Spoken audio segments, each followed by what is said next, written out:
Hi, my name's Emily. I'm a certified mobile RV repair tech based in Las Vegas, who very importantly works on the house side of RVs, not the car side. I don't work on motors, which is very important today because my service truck won't start. Yay! Love that for me. And I'm currently waiting for a tow truck. I thought on the phone they said they would be here in 6 to 9 minutes. Yeah, totally misheard. He said 60 to 90 minutes, which makes way more sense, but does mean I am now stuck here. I just have nothing to do. So I thought I would answer some of your guys' furnace and water heater questions and help some people out. Let's start with the water heater video. Jay Gons 7158. Oh, these usernames are gonna kill me. Asks, how do I check the Atwood water heater relay? So for those of you that don't know, Atwood is an old RV appliance company. They got recently, and by recently I mean like 10 years ago, bought out by Dometic.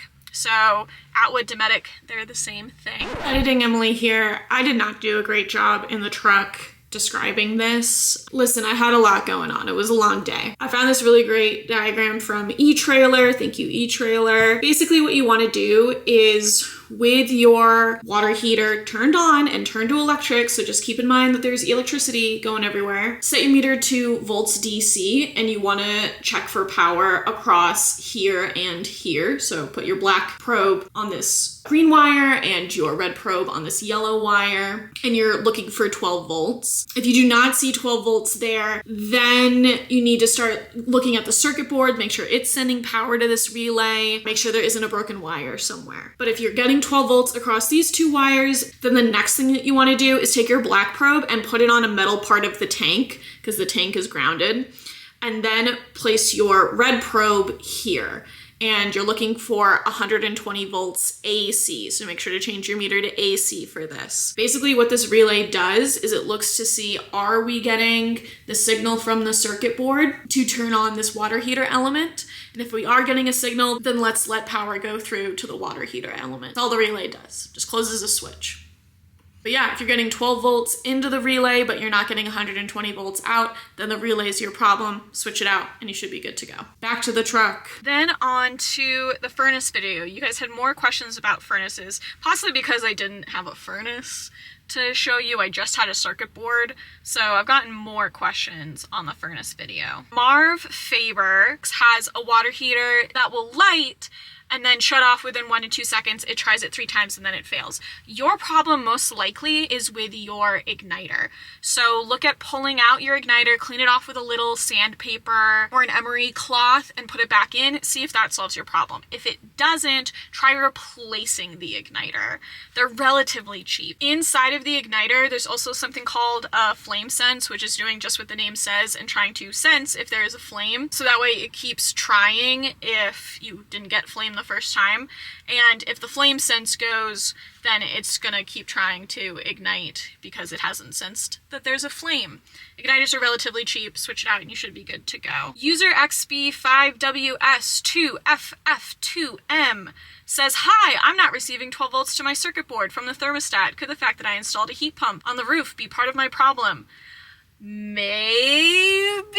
It's really hard to say with things like that, especially because I'm not the one that installed your heat pump. In the nicest way possible, sort of depends on how crumbly or how well you installed that heat pump. Did the furnace work before you installed the heat pump? Because that's one of my go-to, and most techs go-to troubleshooting techniques, is asking, okay, when did you first notice the problem and what has changed in the RV between the last time that this appliance worked and now? And that can help you get to the root of the problem a lot of the time. You know, you ask like, oh, when's the last time this furnace worked? And they're like, oh, before we had that water leak. And I'm like, oh, that's gonna point me in the right direction. Or, yeah, the last time it worked was before we winterized the RV. Oh, okay.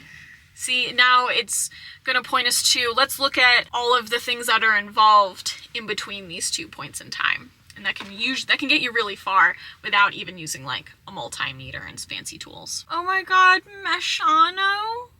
Oh, I've learned so much about my RV by watching you. I'm a female. I do all the maintenance myself. We had our furnace stop working and I fixed it. That's literally my dream. I just want just a bunch of women out there fixing their RVs all by themselves. Guys, I'm a positive force in this world. Almost makes being stuck in this cold ass truck waiting for a tow truck to get here worth it.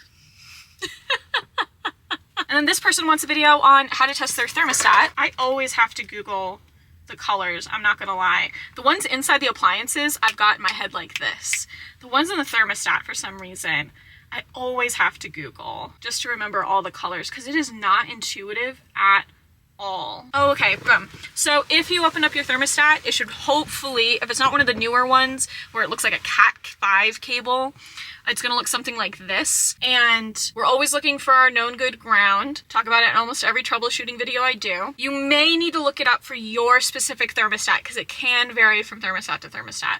But for the most part, blue is gonna be our known good ground. Why they decided blue, the world will never know.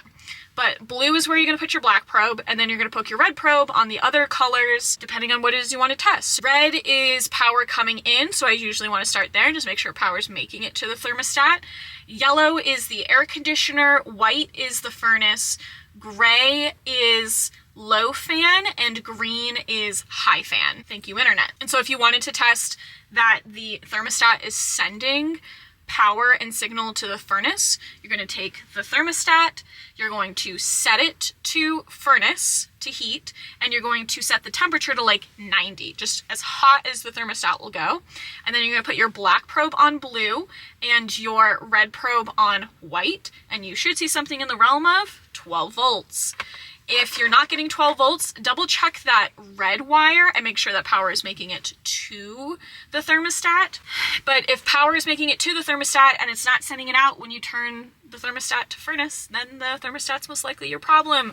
Switch it out and you should be good to go. Oh my goodness, is that my tow truck?